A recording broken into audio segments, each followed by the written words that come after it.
السلام عليكم ورحمة الله وبركاته. معاكم إسلام نصر من قناة توينز ريفيوز. النهاردة طبعا زي ما انتم شايفين معانا الريلمي 2 برو، بس طبعا مش هنتكلم عن مواصفاته، مش هنتكلم عن المزايا والعيوب العامة، لأن احنا كنا اتكلمنا في فيديوهات سابقة هتلاقوا عندكم في الوصف تحت عن الفتح العلبة والتفاصيل بتاعتها وإيه المزايا وإيه العيوب العامة وإيه هي أهم الحركات والاختصارات المخفية في ريلمي 2 برو. هتلاقي كل المراجعات دي في الوصف عندك، أنصحك اللي انت تشوفها لو انت من مستخدمي الموبايل ده او ناوي تستخدمه، هتفيدك جدا ان شاء الله. لكن النهارده معانا مراجعه فعلا مهمه جدا وهتهم ناس كتير جدا اللي بيسالني اشتري ريلمي 2 برو ولا لا. انا هقول لكم تجربه استخدام الموبايل ريلمي 2 برو لاكتر من شهر، وهنعرف مع بعض ايه اللي انا عجبني في الموبايل وايه اللي انا ما عجبنيش في الموبايل من تجربه فعليه. عايزين بس نتفق في الاول كده ان انا مش عامل الفيديو ده عشان اقول لك اشتري الموبايل ده او ما تشتريهوش، طبعا القرار بتاعك. احنا ما فيش في ايدينا ان احنا نجبر حد ان هو يشتري، ولكن الموضوع كله ان انا بنقل لك تجربة الجهاز نفسه علشان لو انت محتار تقدر تاخد قرار. وطبعا بكل امانة التجربة دي فعلية وتجربة شخصية علشان تقدر تحدد رأيك ويكون رأي صح 100%. طيب هنبدأ كده. ايه اللي عجبني في الريلمي 2 برو؟ هنبدأ بالشاشة زي ما انتم شايفين. طبعا الشاشة من نوع اي بي اس، الحجم بتاعها 6.3 بوصة. شايف ان الحجم بتاعها كويس جدا، واول حاجة عجبتني في الموبايل طبعا التصميم، ان الشاشة 6.3 بوصة. وطبعا زي ما انتم شايفين حجم الموبايل في ايدك ممتاز جدا وتقدر تتحكم فيه بكل سهولة وأريحية. تمام. الشاشة تحت إضاءة الشمس أنا شايف إن الجودة بتاعتها كويسة جدا والوضوح بتاعها كويس، بس طبعا لازم تعلي الإضاءة على الآخر، ودي أنا شايف إنها حاجة كويسة جدا اتحسنت في شاشات الأي بي إس من شركة أوبو. سخونية الموبايل أنا شايف إن الموبايل طبعا في الاستخدام الجامد، شايف إن السخونية بتاعته تعتبر كويسة جدا. بالنسبة برضو لهواتف أوبو كان في أغلب المشاكل من هواتف أوبو إن اللي بيسخن جامد الجهاز والكلام ده كله. أنا شايف إن السخونية بتاعته السخونية ممتازة، يعني في رينج الموبايلات العادية ما بيسخنش جامد. في الشحن برضو كان في شكاوي ان الموبايلات اوبو خصوصا بتسخن جامد وهي بتشحن. انا شايف ان الموبايل ده بتجربتي ليه بعد تجربة شهر، انا شايف ان السخونية بتاعته يعتبر زي اي موبايل تاني في الفئة بتاعته. بالنسبة للأداء العام انا شايف ان الأداء قوي سلس. الواجهة بتاعت اوبو طبعا خفيفة، الكالر او اس طبعا معروفة انها اخف واجهة او تعتبر من اخف الواجهات الموجودة في الاندرويد. هنتكلم عن اداء البطارية. طبعا البطارية انا شايف انها باستخدام متوسط بتكمل معاك اليوم وممكن زيادة ساعة ساعتين. استعمال مكثف او استعمال تقيل حسب استعمالك، شايف انها بتقعد اقل من يوم. شايف انها في الرينج العادي في فئة الرينج من 3700 ل 4200. شايف ان الاداء ده معقول جدا في البطارية، وشايف ان مفيش فيها مشاكل، ادائها جيد. هي طبعا زي ما بنقول مش احسن بطارية في الفئة دي، ولكنها بالنسبة لي انا شخصيا مقبولة. هي عامة بتشحن من 18% مثلا لحد 100% في بالظبط ساعتين وست دقايق.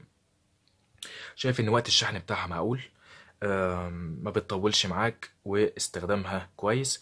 عندك طبعا صوت السبيكر بتاع الموبايل زي ما انتم شايفين هو موجود في اسفل الموبايل. السبيكر بتاعه انا شايف ان هو صوته عالي، نقي، مش مفهوش كده نويز زي بعض الموبايلات في الفئة دي. شايف ان دي حاجة طبعا تحسب لريلمي. عندك طبعا الموبايل بيدعم بصمة الاصبع وبصمة الوجه. بصمة الاصبع انا شايف انها سريعة جدا مفيش فيها مشاكل. بصمة الوجه سريعة جدا، وفيها طبعا امكانية اللي انت تختار ان البصمة ما تفتحش وانت عينيك مغمضة. انا شايف ان الميزة دي كان في ناس كتيرة بتطالب انها تبقى موجودة، وفعلا ريلمي 2 برو بيدعمها ودي كويسة جدا. بس طبعا مش البصمه بتاعت الوجه مش دقيقه، يعني لو في حد شبهك اخوك هيفتح الموبايل. دي كده بسرعه جدا الحاجات اللي انا عجبتني في الموبايل ده. طب تعالوا نتكلم بقى عن العيوب الفعليه اللي واجهتني في ريلمي 2 برو. في عيوب طبعا يا جماعه ظهرت مع الاستخدام، واجب عليا ان انا اوصلها لكم بالظبط زي ما حصلت.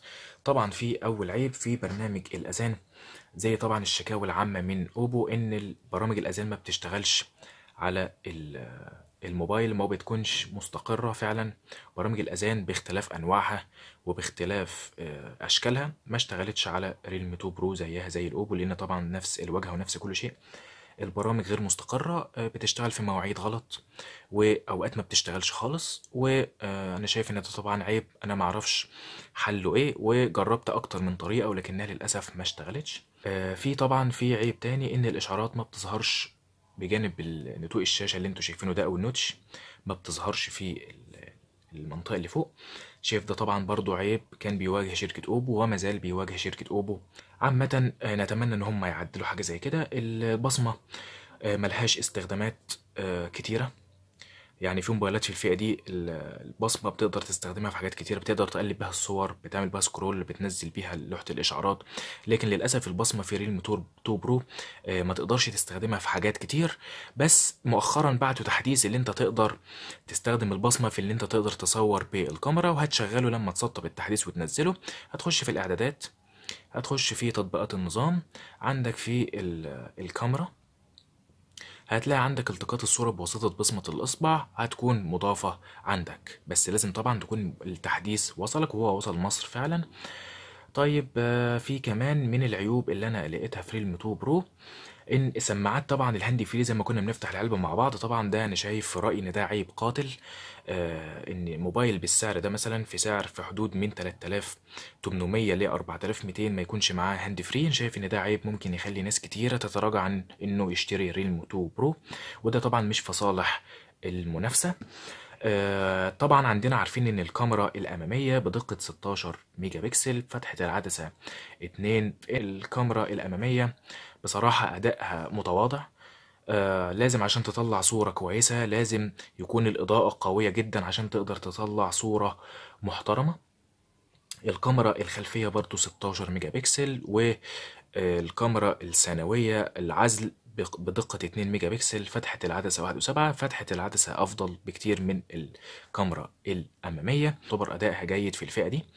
ولكن عندي تعقيب بس ان الكاميرا الخلفية انت تقدر تستخدم وضع الالترا اتش دي، ده بيخلي جودة الصورة عن تجربة كويسة افضل بكتير من الوضع العادي. وطبعا عندك الكاميرا الخلفية بتصور فيديو لحد دقة 4K، ولكن مع الاسف دقة ال 4K لما جربتها شايف ان ادائها برضو مش مرضي بالنسبة لي، وشايف ان جودتها مش كويسة. وشايف ان العزل اللي موجود في الكاميرا، شايف ان هو العزل بصراحة ضعيف بالنسبة للفئة دي. أنا طبعا بتكلم كل الكلام ده في فئة الهواتف من 3700 ل 4200. شايف إن العزل في الريلمي 2 برو مش قوي، وبصراحة أنا عن نفسي معجبنيش. ممكن يعجب البعض ولكن أنا شايف إن هو غير مرضي على الإطلاق. في عيب شايف إن هو ممكن ما يهمش ناس كتير، ولكن واجب عليا إن أنا أذكره لأنه موجود في الموبايل. حتة اللي أنت تقدر تلغي النوتش ما تقدرش تلغيه بصفة عامة في ريلمي 2 برو زي أي موبايل بيدعم نوتش، ولكن تقدر تلغيه لتطبيقات معينة عن طريق الإعدادات. تدخل في إدارة التطبيقات تحت، هتدخل مثلا على أي تطبيق مثلا زي ده، وتقوم عندك السماح بعرض منطقة الحواف، تقدر بقى تشغلها أو ما تشغلهاش زي ما أنت عايز. دي يا جماعة كانت سريعا كده ملخص التجربة بتاعت الموبايل ده لأكتر من شهر. وطبعا القرار بتاع الشراء يرجع لك في الاول وفي الاخر، بس طبعا كان واجب عليا ان انا اوصل لك التجربة كاملة بكل شفافية وكل وضوح وصراحة. طيب في ناس بتسألني هل اشتري ريلمي 2 برو ولا اشتري اونر 10 لايت. طبعا انا كنت عملت فيديو بلخص فيه العيوب اللي ظهرت فعلا في الاونر 10 لايت، ولو قارنا كده مراجعة سريعة كده ومقارنة سريعة بين العيوب اللي موجودة في الريلمي 2 برو والعيوب اللي موجودة في الهونر 10 لايت، العيوب اللي موجودة في الهونر 10 لايت في رأيي أسوأ بكتير. وطبعا لو فضلت بالمنظر ده والشركة ما بعتتش تحديث يعدل الأخطاء دي، طبعا أرشح لك اللي أنت تبعد عن الأونر 10 لايت وتشتري الريلمي 2 برو. وده طبعا برضو حرية الاختيار ليك، بس أنا واجب عليا إن أنا أوصل لك المعلومة كاملة. يا رب يكون الفيديو مفيد بالنسبة لكم، وأقدر إن أنا أساعدكم في اختيار الموبايل المناسب ليك. اعملوا لايك وشير واشترك في القناة، وتابعنا إن شاء الله في كل جديد. والسلام عليكم ورحمة الله وبركاته.